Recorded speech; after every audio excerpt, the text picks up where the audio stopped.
sur le disciple, faire des disciples. On va parler de faire des disciples et d'être des disciples accomplis. Et la semaine passée, on a commencé un enseignement. Et comme vous le savez, on a la nouvelle méthode que nous sommes en train d'employer. Ça, ce sera le grand thème de l'année sur le disciple-là, faire des disciples. Mais ce mois-ci, nous sommes dans le livre de Galates que on a sûrement déjà tout lu. On a tout lu, tout le livre de Galates. Et c'est autour de ce livre de Galates que l'on va tirer les enseignements sur le disciple-là, que l'on va partager. On a commencé le mercredi passé, on va finir ce mercredi. Et le mercredi qui viendra, ce sera ce mercredi qui sera juste ouvert aux questions, les préoccupations par rapport aux enseignements qui ont été donnés les deux derniers mercredis. Et ensuite, les troisièmes mercredis, ça sera complètement focalisé sur la prière. Où on va prier par rapport à tout ce que l'on a appris, prier par rapport aux choses que le Seigneur aura déposées dans nos cœurs. Et ensuite, le mois qui suivra, on va entamer un autre enseignement. Alors, je vais donner un petit récapitulatif par rapport à ce de quoi on a parlé la semaine passée et on va toucher à l'enseignement de cette semaine. Je vais essayer d'aller vite pour qu'on ait le temps de parler de l'enseignement d'aujourd'hui. Alors, la semaine passée, on a parlé du thème, autour du thème disciple accompli le standard de Dieu pour l'homme. Disciple accompli le standard de Dieu pour l'homme. Et nous avons dit que si vous avez choisi Jésus et que vous voulez vivre pour lui, vous devez être conscient de l'appel ou de la mission qui est attachée à cette vie chrétienne. Et cet appel, c'était l'appel de faire des disciples, l'appel d'être des disciples, mais aussi de faire des disciples. On a dit que ce n'était pas le travail des hommes de Dieu seulement, ce n'était pas le travail des pasteurs, c'était le travail de tout chrétien, de tout believer, de tout croyant en Jésus-Christ. Si tu es croyant, en Jésus, croyant en son enseignement, tu as la responsabilité d'être son disciple, mais aussi la responsabilité de faire des disciples. Et on a dit aussi par rapport à ce qui s'est passé avec Pierre, c'est que à partir du moment où tu dis oui à Jésus, tu entres dans un processus de transformation. Un processus de transformation où il te change, un peu comme Pierre, il te change de pêcheur de poissons à pêcheur d'hommes. La finalité pêcheur d'hommes, c'est un peu le disciple accompli, où Jésus te rencontre là où tu es dans ton état de pécheur et il te transforme en faisant de toi un disciple accompli. Et on a expliqué comment est-ce que le disciple-là était ce processus par lequel on devenait comme Jésus en pensée, en parole et en action. Et ça, c'était pas par notre propre force, mais c'était par la puissance du Saint-Esprit. Une autre définition encore qu'on avait dit que par rapport au disciple-là, c'était le fait de construire la culture du royaume de Dieu dans le croyant. On a aussi dit que c'était un mentorat intentionnel et structuré par lequel on faisait passer un croyant afin qu'il atteigne progressivement. Et on avait insisté sur le terme progressivement, que c'était quelque chose qui ne se faisait pas du jour au lendemain, c'était un processus et que le processus par lequel le disciple ou le croyant était censé atteindre la maturité dans sa façon de concevoir la vie, les valeurs, la gloire de Dieu, comme Jésus l'avait fait. Amen. On est là. Amen. Et on a dit que le processus du discipulat, c'était un processus qui se faisait en trois étapes. La première étape, c'était l'étape du salut, que l'on ne pouvait pas devenir disciple si on n'avait pas d'abord rencontré Jésus au préalable. Il était impossible d'être disciple de Jésus si vous n'aviez pas eu ce moment où, à l'écoute de la parole de Dieu, vous vous êtes rendu compte de combien pécheur vous étiez. Vous vous êtes rendu compte que le salaire de la vie que vous étiez en train de mener, c'était la mort. Et le seul espoir que vous aviez pour votre vie, c'était de dire oui à Jésus. Et la deuxième étape dans le processus, c'était le processus qu'on a appelé le voyage dans la transformation. Un voyage de la transformation. Et dans ce voyage-là, parce que le changement était progressif, on a dit qu'on avait besoin de trois ministères. On avait besoin du ministère du Saint-Esprit qui nous transformait. On avait besoin du ministère de la prière et de la parole pour nous aider à grandir. On avait besoin aussi du ministère d'un berger. C'est là qu'on a essayé d'expliquer un peu cette notion de berger ou bien de père spirituel, ou bien des pères dans la foi, si vous voulez, combien c'était important d'en avoir. Pourquoi c'était important? Parce que c'était des gens qui pouvaient nous aider. nous aider dans notre progression avec le Seigneur, que chacun d'entre nous avait besoin de ce type de personnes vers qui on pouvait partir pour rendre des comptes, mais vers qui aussi on allait partir pour recevoir un enseignement. Et c'est important d'avoir accès à ces gens-là, ou la capacité, vous avez la capacité de les appeler, de poser des questions directement. De poser des questions directement. Et on a dit que l'on pouvait juger le niveau de transformation d'un enfant de Dieu. C'était par rapport au caractère de Christ formé en lui. On pouvait juger que quelqu'un est en train d'être transformé si le Christ est en train d'être formé en lui. On a dit aussi qu'on pouvait juger ça par le niveau d'intelligence spirituelle et d'illumination. On sait voir que quelqu'un est en train d'être transformé par son intelligence spirituelle, par sa capacité à commencer à comprendre les choses de l'esprit, sa capacité à comprendre la parole, mais aussi par son niveau d'illumination. Quand on parlait d'illumination là-bas, c'était combien éclairé il était sur les réalités spirituelles.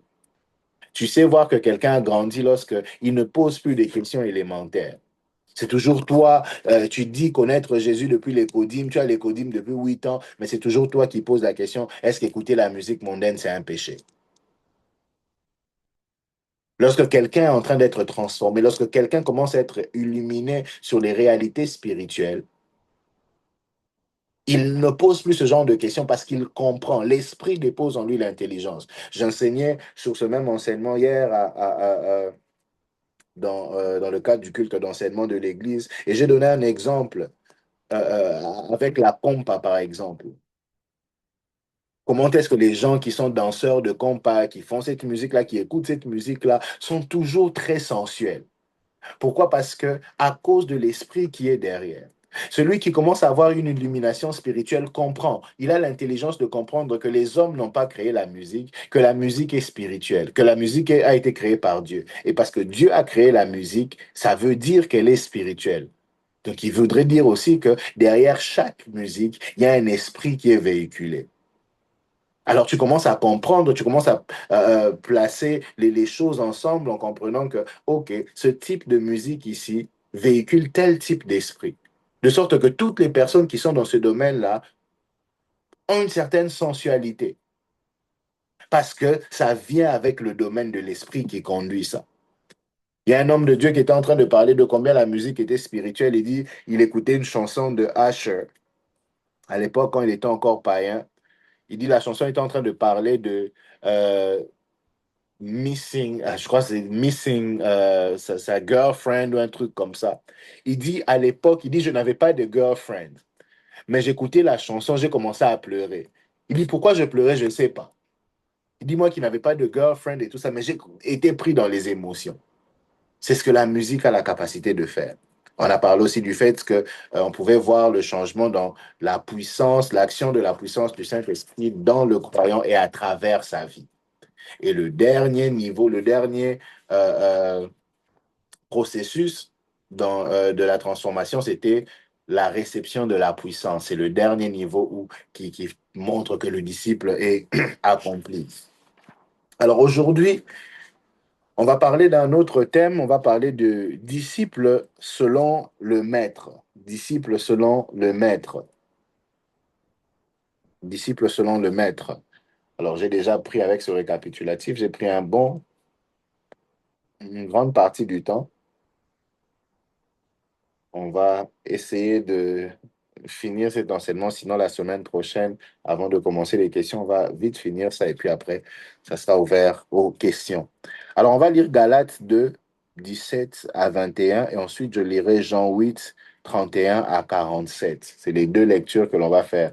Galates 2, 17 à 21 et ensuite on lira Jean 8, 31 à 47. Il y a d'autres textes que l'on lira après, mais on va commencer avec ces deux textes. Alors, la Bible est en train de dire, mais si maintenant, nous aussi qui cherchons l'acquittement de notre culpabilité et l'approbation divine dans la communion avec le Christ, nous sommes trouvés en faute, serait-ce le Christ qui nous aurait incité à pécher? Cela est impossible. Si on nous traite de pécheurs, ce reproche atteint le Christ lui-même, qui dans ce cas servirait donc la cause du péché, jamais de la vie. Ah, certes, si je me mettais à réédifier ce système de justification par la loi que j'ai renversé, je me constituerai par là transgresseur. Mais je ne suis pas prêt de le faire, car en réalité, c'est en cherchant à accomplir la loi. C'est par l'Ancien Testament qui m'a conduit au Christ que je suis mort à la loi. J'ai trouvé ma condamnation dans la loi et je suis libre de vivre pour Dieu. C'est à lui que ma vie appartient désormais. La mort du Christ en croix a été la mienne. Je reste crucifié avec lui. Et si je continue à vivre, ce n'est pas mon ancien moi qui continue à vivre, c'est le Christ vivant qui agit et reproduit sa vie en moi. Le reste de mon existence sur terre est une vie vécue dans la foi au Fils de Dieu qui m'a aimé jusqu'à mourir pour moi, à ma place. Je ne fais pas fi de ce don de Dieu et je me garde de bien négliger la grâce divine comme si elle était superflue. Car vraiment, si l'on pouvait s'assurer l'acquittement de ses fautes en obéissant à une loi, alors le Christ n'aurait pas eu besoin de mourir. Sa mort perdrait tout son sens. Jean 8, 31.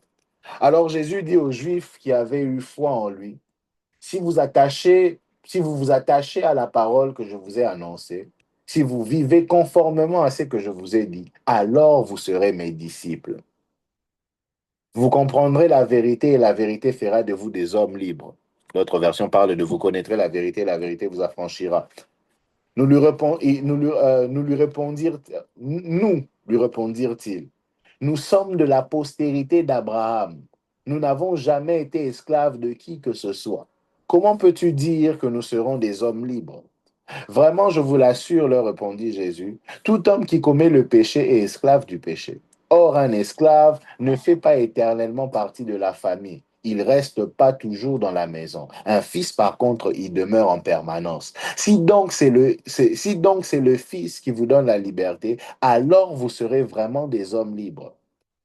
Je sais bien que vous êtes de la postérité d'Abraham, n'empêche que vous cherchez à me supprimer, parce que ma parole ne trouve aucun accès dans vos cœurs. Vous êtes incapable de saisir ce que je dis. Cela n'est pas prise de vous.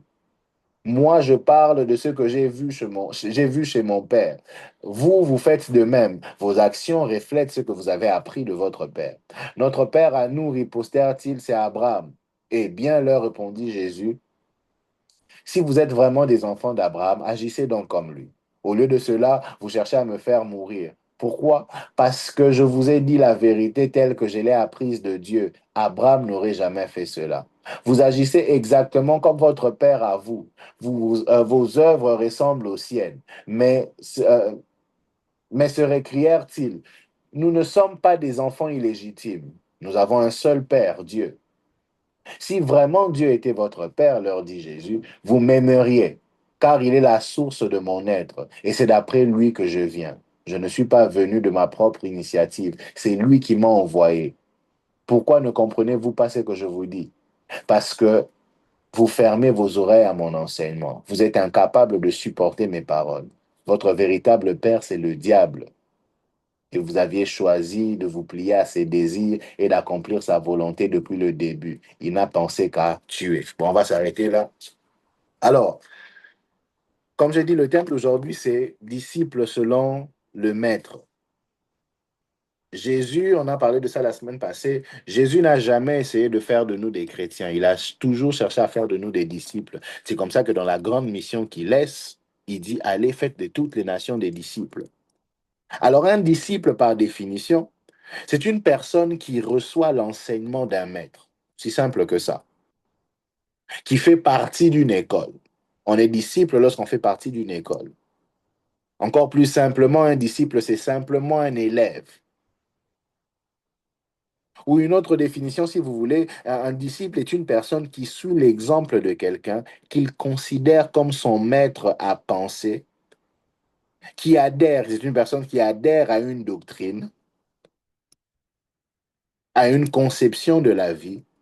C'est une personne qui est un partisan, c'est un fidèle ou encore un adepte. Et dans notre cas, notre maître, c'est Jésus. Jésus-Christ est notre maître. Jésus-Christ est la personne que nous sommes censés suivre. Nous sommes censés être ses élèves, nous sommes censés être ses fidèles, nous sommes censés être ses partisans ou ses adeptes. Nous sommes censés adhérer à sa doctrine. Nous sommes censés recevoir son enseignement. Alors, il serait impossible, de par les définitions que nous avons eues, il serait impossible d'être disciple de Jésus si, premièrement, nous ne connaissons pas son enseignement, mais aussi si nous ne vivons pas selon cet enseignement. Parce que le disciple suit un enseignement, parce que le disciple est un élève d'une personne, un élève d'un maître. Il est important alors de connaître l'enseignement de ce maître, mais aussi de vivre selon cet enseignement. La réalité, c'est que tu es disciple de celui qui influence ta façon d'aborder la vie, celui qui influence tes idéaux, celui qui influence ta façon d'agir et ta façon de parler. Tu es son disciple.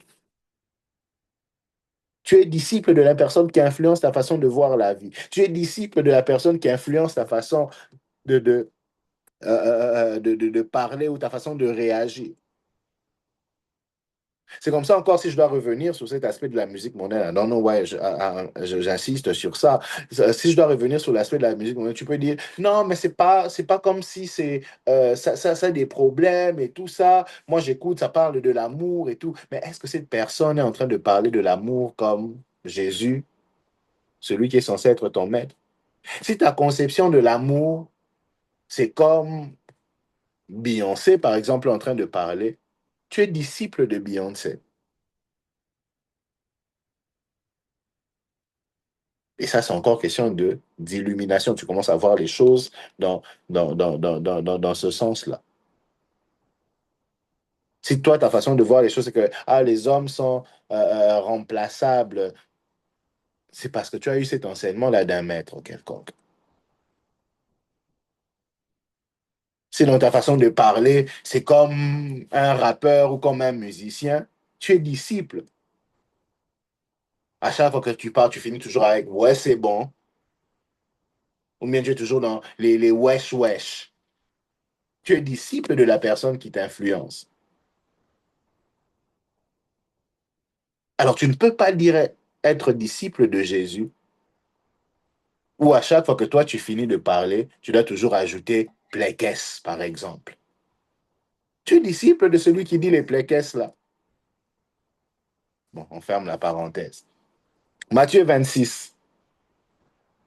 Matthieu 26, c'est la Bible qui est en train de dire ça. On va voir ça dans Matthieu 26, 69. Écoutez ce que la Bible dit. Pendant ce temps, Pierre restait assis dehors dans la cour intérieure. Une jeune servante s'approcha de lui et dit, toi aussi tu étais toujours avec Jésus le Galiléen. Mais Pierre le nia et protesta devant tout le monde. Je ne vois pas ce que tu veux dire. Et comme il disposait à franchir le porche pour sortir, une autre servante l'aperçut et dit aux gens qui étaient là, en voilà un qui était avec ce Jésus de Nazareth. Il le nia de nouveau en protestant avec serment. Je ne connais même pas cet homme-là. D'autres versions parlent en protestant avec des parjures, un peu comme s'il était en train de swear et tout ça, genre, non, je connais pas. Vous pouvez ajouter les cuss words que vous voulez là-bas et tout.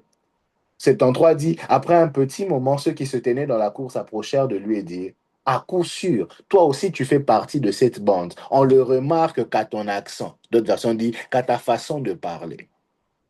On pouvait voir qu'il était aussi disciple de Jésus, qu'il était aussi adepte de Jésus par sa façon de parler. Donc ce que je suis en train de dire ici, je ne l'invente pas. Ta façon de parler indique qui est ton maître. Ta façon de concevoir la vie indique qui est ton maître, indique de qui tu es disciple. On a vu ça aussi dans Jean 8, 38 à 41, où il est en train de parler de on sait reconnaître de qui vous êtes père. Et une autre chose concernant le disciple, c'est que le disciple veut toujours vivre pour et comme son maître. Il veut toujours vivre pour et comme son maître. Parce que celui-ci lui a présenté le modèle mental de comment est-ce qu'il doit aborder la vie. Il veut vivre pour et comme son maître, parce que celui-ci lui a présenté le modèle mental de comment aborder la vie. On parle toujours, j'ai déjà parlé ici des modèles mentaux, de ce que ça voulait dire et de ce que ça voulait représenter. Quand on parle d'un modèle mental, c'est, par exemple, j'arrive aux États-Unis, je ne sais pas à quoi m'attendre. Mais j'arrive, je me rends compte que Christian a réussi ici aux États-Unis, il est stable et tout. Je peux me servir de la vie de Christian comme un modèle mental pour que moi aussi je puisse atteindre le même niveau de stabilité que lui il a atteint. Je vais faire les choses en calquant, en copiant ce que lui il a fait. C'est comme ça que le disciple voudra toujours vivre pour et comme son maître, à cause des enseignements qu'il a reçus mais aussi à cause du fait que, à cause du modèle mental que le maître a représenté. Quand on parle de disciple, j'ai dit que ça voulait dire aussi adepte. Parce qu'on a décidé de suivre, on a accepté les idéaux de cette personne. On a accepté ses enseignements. Alors, on a dit qu'il était impossible d'être disciple de Jésus sans connaître ses enseignements, mais aussi sans vivre selon les enseignements de Jésus. Alors, c'est important alors de passer un moment pour essayer de connaître les enseignements de Jésus afin que nous puissions les appliquer si on veut les suivre. Parce que le disciple est élève de son maître.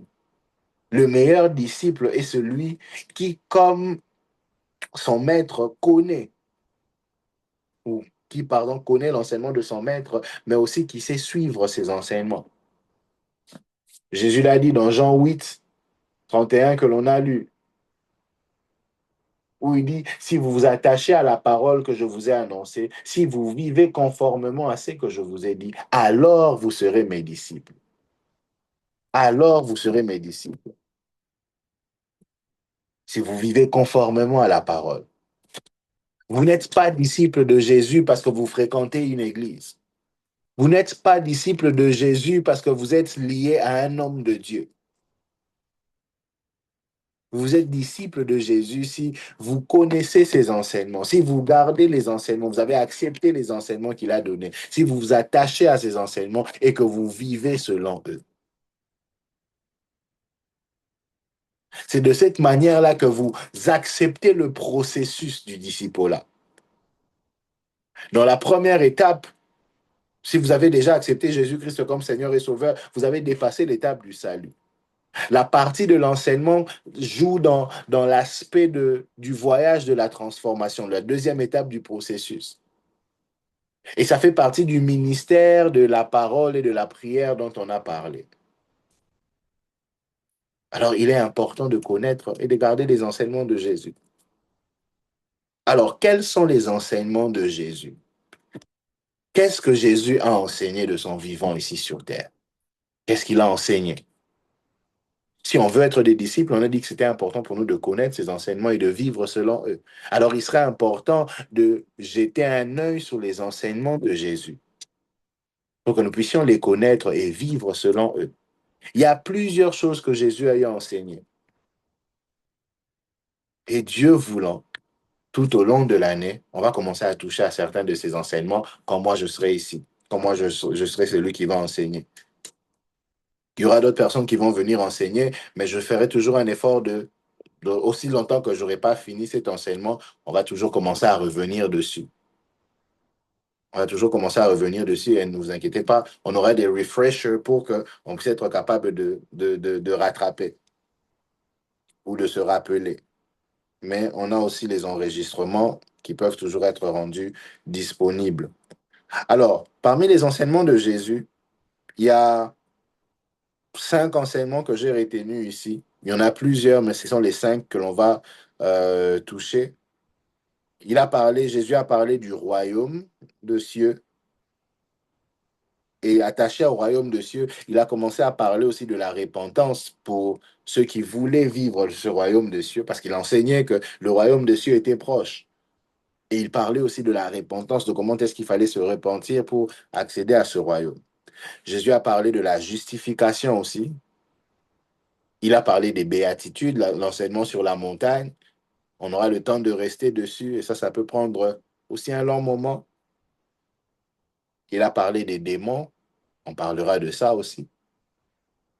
Et Jésus a parlé de la foi, que l'on va aussi toucher. Mais aujourd'hui, j'aimerais que l'on puisse rester, qu'on puisse survoler, parce que c'est assez grand, qu'on puisse survoler la justification. Parce que Jésus est en train de parler de justification. Alors, la justification, c'est quoi? C'est sûr que vous avez déjà eu à entendre ce terme, justification, sanctification. Qu'est-ce que ça veut réellement dire? On aura le temps de survoler ça. Et peut-être la semaine prochaine, avec les questions, on va donner plus de précision. Alors, la justification, simplement, c'est le fait de déclarer quelqu'un juste. C'est le fait de déclarer juste, pas peut-être une personne ou une chose, mais juste le fait de déclarer que une personne est juste. C'est une action de Dieu où Dieu, pas l'homme, mais où Dieu lui-même déclare le pécheur juste à cause de la foi que celui-ci a placée en Christ. Donc, quand on parle de justification, quand vous voyez la justification dans la Bible, quand vous entendez parler de justification, c'est simplement le fait que Dieu déclare le pécheur juste, pas à cause de lui-même, mais à cause du fait que ce pécheur-là ait placé sa foi en Christ. C'est ça la justification. La justification a tout à voir avec la déclaration de Dieu d'abord. Et ça même avant le changement du pécheur. À partir du moment où Dieu te déclare juste,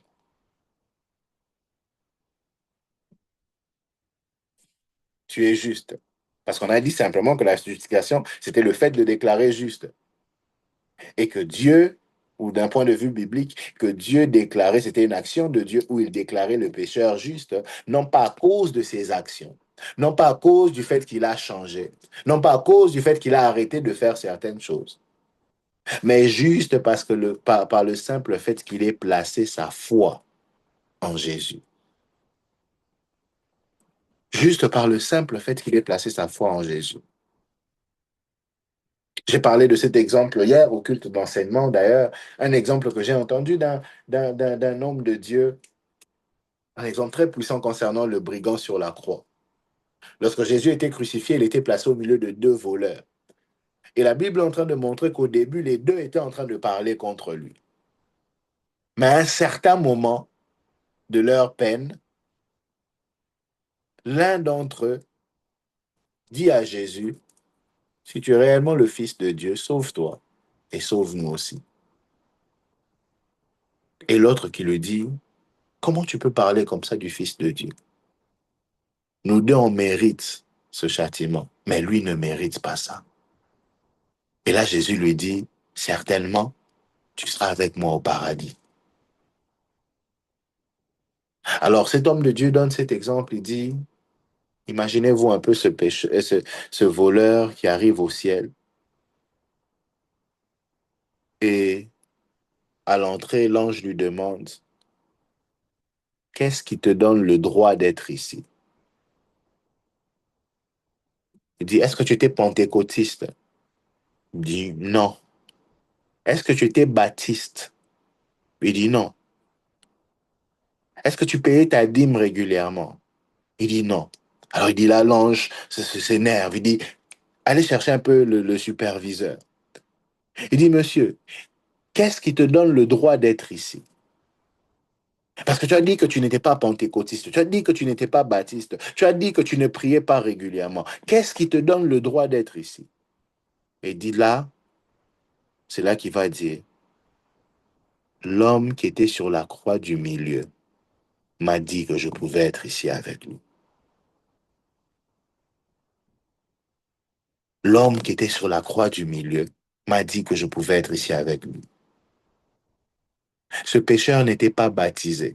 Il ne connaissait pas la doctrine du baptême. Il est mort sur la croix. Il n'avait pas eu le temps de se faire baptiser. Il ne connaissait pas toutes les doctrines du monde. Tout ce qu'il savait, c'est qu'à un moment donné de sa peine, il a eu la réalisation que Jésus était le Fils de Dieu, qu'il ne méritait pas le châtiment qu'il était en train de subir. Et c'est tout ce que ça lui a valu pour être accepté au ciel, pour être au paradis avec Jésus. Donc la justification, ça a tout à voir d'abord avec Dieu. Ça n'a rien à voir avec un changement d'abord. Ça a tout à voir avec Dieu qui te déclare juste. Et on peut voir ça encore dans cette histoire de Jean 8, le verset 1. On connaît tous cette histoire. Jean 8, à partir du verset 1, il dit, quant à Jésus, il se retira sur le mont des Oliviers. Mais dès le point du jour, il revint dans la cour du temple et tout le peuple se pressa autour de lui. Alors il s'assit et se mit à enseigner. Les interprètes de la loi et les pharisiens traînèrent devant lui une femme surprise en train de tromper son mari. Il la font avancer dans la foule et la place bien en vue au milieu du cercle devant Jésus. Maître, lui disent-ils, cette femme a été attrapée en flagrant délit d'adultère. Or, dans la loi, Moïse nous a ordonné de tuer à coups de pierre ce sorte de personnes. Quel est ton avis à toi là-dessus? Ils lui posèrent cette question piège dans l'espoir de trouver quelques prétextes pour l'accuser. Pour toute réponse, Jésus se baisse et se met à écrire par terre avec son doigt. Mais il insiste et répète à plusieurs fois leur question. Alors il se relève et leur dit que celui d'entre vous qui n'a jamais péché lui jette la première pierre. Puis il se baisse de nouveau et continue à écrire par terre. Après avoir entendu ces paroles, il s'esquive un à un, à commencer par le plus âgé, laissant finalement Jésus seul avec la femme, qui reste là immobile au milieu de la cour du temple. Alors Jésus relève la tête et se tournant vers elle, lui demande, eh bien, où sont donc passés tes accusateurs? Personne ne t'a condamné? Personne, Seigneur, lui répondit-elle. Alors Jésus lui dit, je ne te condamne pas non plus. Tu peux partir à l'avenir, garde-toi de péché.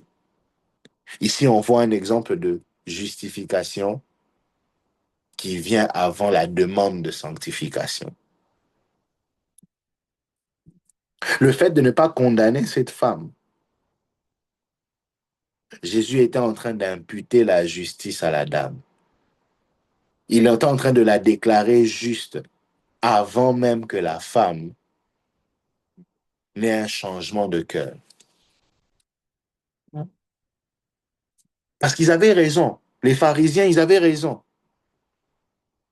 Elle devait être tuée. C'était la loi. Elle devait être tuée à coups de pierre. Mais Jésus la déclare juste avant même qu'il y ait une forme de changement. Est-ce qu'on sait si elle avait arrêté de pécher comme Jésus lui avait demandé? C'est fort probable. Ou peut-être même pas. Mais Jésus, à ce moment-là, l'a déclaré juste. Elle n'était plus exposée à la mort. Et ça, sans qu'elle n'ait rien fait. Sans qu'elle n'ait rien fait. C'est après qu'il lui dit, va et ne pêche plus. Mais tu es déjà sauvé. Je t'ai déclaré juste. Alors va continuer dans cette vie en ne péchant plus. C'est comme ça que la justification et la sanctification marchent. Mais on aura le temps de parler de ça. Nous obtenons la justification par la foi dans le sacrifice de Jésus. Nous sommes justes aux yeux de Dieu, pas par les actions que nous accomplissons. Nous sommes justes aux yeux de Dieu, pas par ce que nous faisons et ce que nous ne faisons pas. Ce n'est pas ça qui nous justifie. Est-ce qu'on me comprend? Ce qui nous justifie, c'est l'action que Dieu a eu à accomplir à Golgotha et la foi que nous plaçons à cela. Alors arrête de penser que tu peux obtenir la justice par le fait que tu pries 3 fois par jour. Arrête de penser que tu peux obtenir la justice par le fait que tu ne mens pas, tu ne trompes pas, par le fait que tu ne voles pas. Arrête de penser que tu es juste parce que ceux de ta génération ont tous eu des rapports sexuels avant le mariage et que toi, tu te gardes. Ce n'est pas ça qui justifie.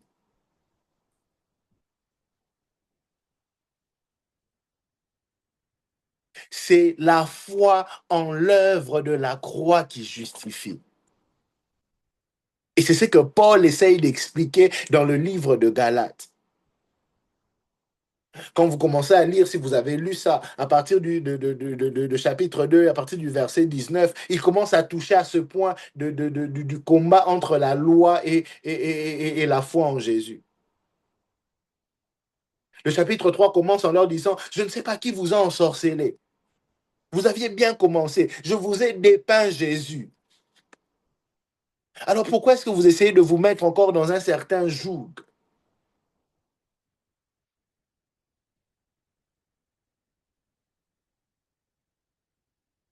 Pourquoi vous essayez de vous mettre dans un certain joug? La justification par la foi, c'est la liberté que le Christ nous a accordée en lui. Nous sommes libres des recommandations de la loi. Nous sommes libres des recommandations de la loi en ce qui concerne le fait d'être déclaré juste. Avant la croix, il fallait respecter tous les points de la loi pour être déclaré juste devant Dieu.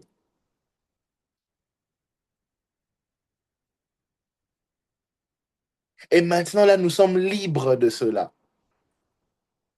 C'est comme ça que Jésus est en train de dire dans Jean 8 que si le Fils t'a franchi, tu es réellement libre.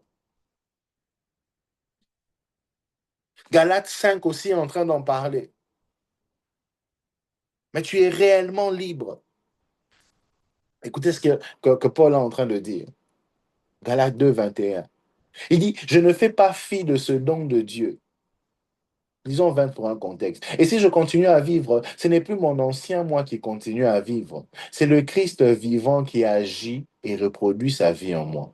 Le reste de mon existence sur terre est une vie vécue dans la foi au Fils de Dieu, qui m'a aimé jusqu'à mourir pour moi à ma place. Je ne fais pas fi de ce don de Dieu et je me garde de bien négliger. Je me garde de bien négliger la grâce divine comme si elle était superflue. Et c'est quoi cette grâce? Car vraiment, si l'on pouvait s'assurer l'acquittement de ses fautes en obéissant à la loi, alors le Christ n'aurait pas eu besoin de mourir. Sa mort perdrait tout son sens. Ce qu'il est en train de dire ici, que tu négliges la grâce de Dieu lorsque tu penses que tu peux assurer l'acquittement de tes fautes. Tu peux t'assurer la perfection devant Dieu si tu obéis à un nombre de règles. Il dit la vérité nous a déjà affranchis de cela. Le Fils nous a déjà affranchis de cela. Et nous sommes réellement libres de cette responsabilité-là. Nous sommes justes aux yeux de Dieu simplement par la foi que nous avons placée en lui. Et en tant que disciple de Jésus, c'est important de comprendre cet enseignement. Parce que le diable aime nous remettre dans un joug. Écoutez, c'est dans Galates 3. Écoutez ce qu'il est en train de dire. Il y a comme un regret. Il dit, mes pauvres amis Galates.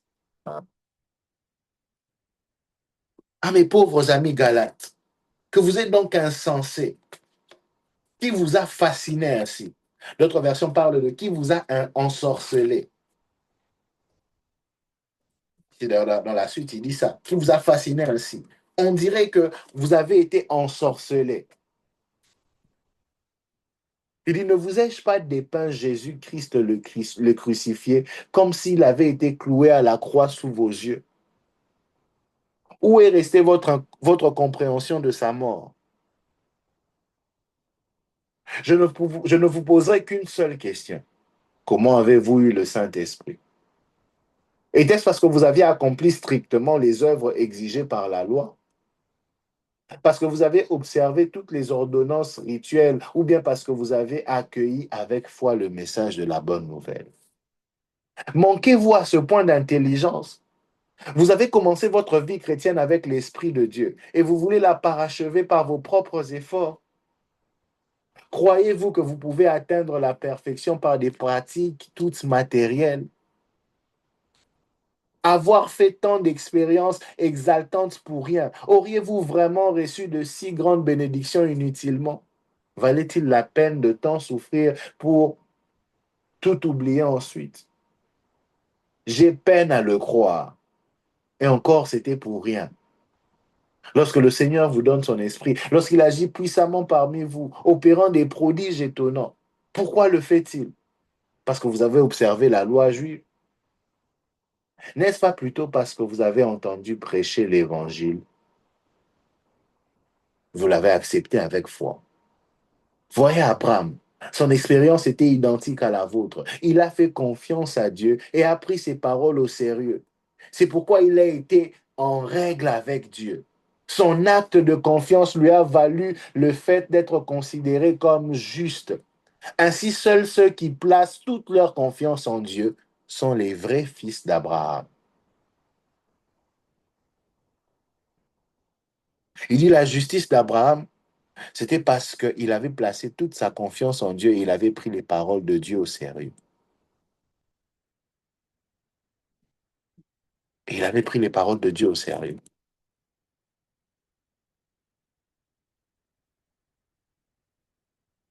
Alors la question qu'on doit se poser, est-ce que vous n'êtes pas en train de vous mettre sous un joug parce que vous ne connaissez pas cet enseignement de Jésus sur la justification?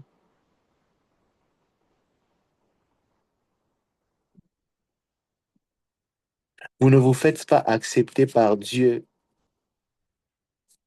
parce que vous respectez certains rituels.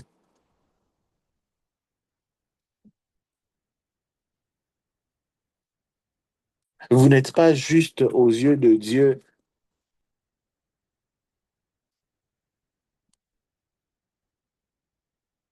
parce que votre vie de prière est constante. Si vous avez placé votre foi en Jésus-Christ, dans son sacrifice à la croix, Dieu vous voit comme s'il voyait Jésus. Dieu vous voit comme s'il voyait Jésus. Si vous avez placé votre foi en lui, c'est comme ça qu'il vous voit. L'enseignement de la justification de Jésus, c'est pour nous montrer que il nous a réellement affranchis, que nous sommes réellement libres de toutes les recommandations de la loi.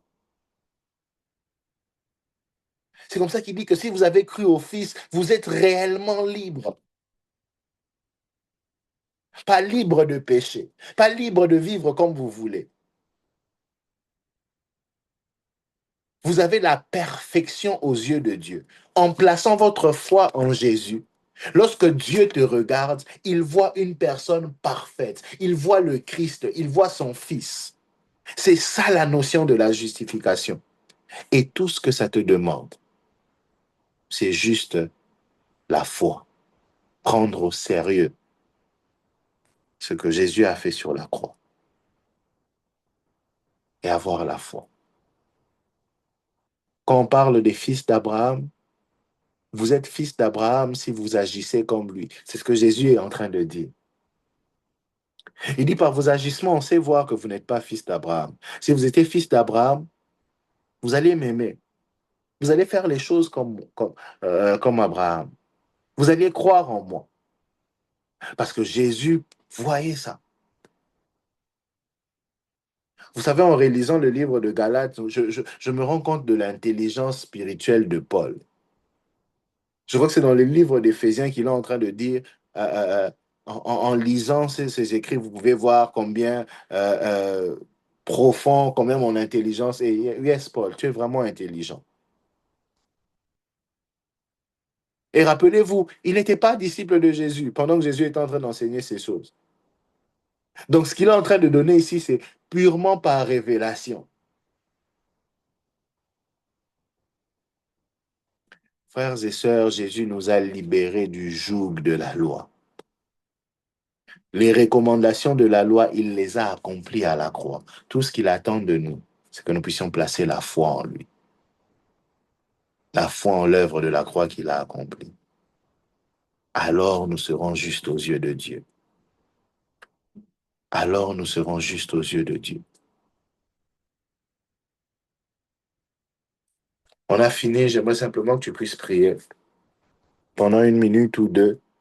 J'espère que j'ai bien dépeint cela, que j'ai bien dépeint Christ, j'ai bien dépeint l'enseignement de la justification, que lorsque tu seras en train de dire merci au Seigneur dans les prochaines minutes, que tu dises merci en comprenant vraiment la profondeur et la grandeur de ce que Christ a fait. Que tu as été libéré de toutes les recommandations de la loi pour plaire à Dieu. Que tout ce que ça te demande pour plaire à Dieu, pour être juste devant Dieu, c'est dire, oui, je crois en Jésus.